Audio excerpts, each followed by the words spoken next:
All right, so today I want to talk about one leg bench hip lifts and how we can fine tune this exercise and coach it a little bit better so we can get a little bit more out of the exercise.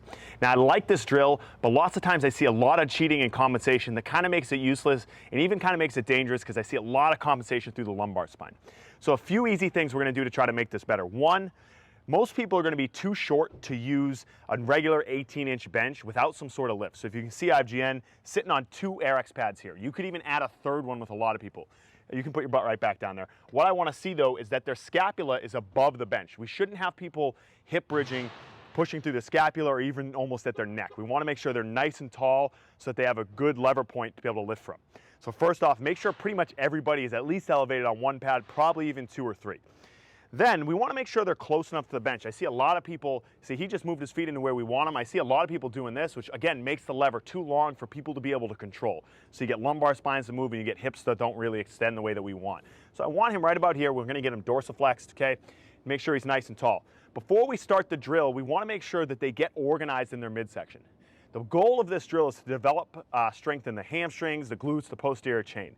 But the problem is, if we're not locking down the midsection, if we're not getting our rib cage in a good position relative to our pelvis, we're going to see rib cages stick up. We're going to see a lot of people just moving through their SI joint, through their lumbar spine, and we're not going to be really getting what we need out of the hips. So we want to teach him how to breathe and get his ribs down first. So what I want you to do, take a big breath in the nose, fill up with air.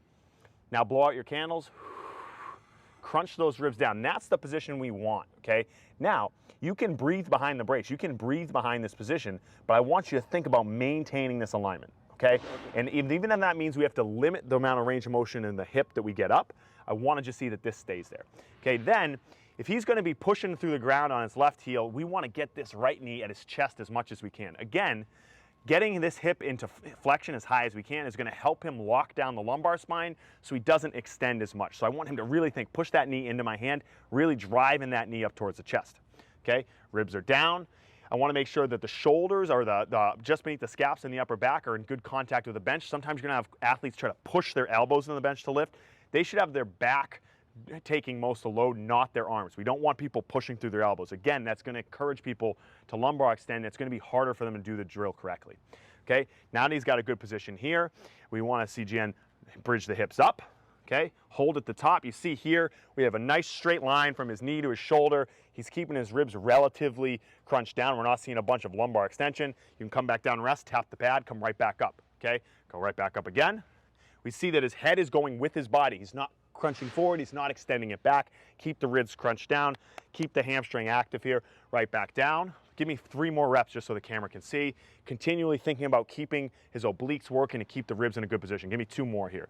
Keep coaching them to get the knee up. People are going to get lazy as they get tired. It's fine. Keep coaching them to keep that knee at the chest.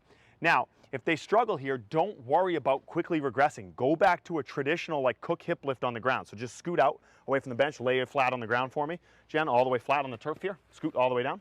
Yep. Nice. Lay right back. Okay. Same idea. Now, just if they're struggling, don't hesitate to just do this. Okay. Same thing. We're going to get the ribs down, bridge up, lift. Perfectly fine with regressing to a classic supine Cook hip lift on the ground if they struggle here. Let them get some competency of how they align their torso, and then we can always progress them back to here.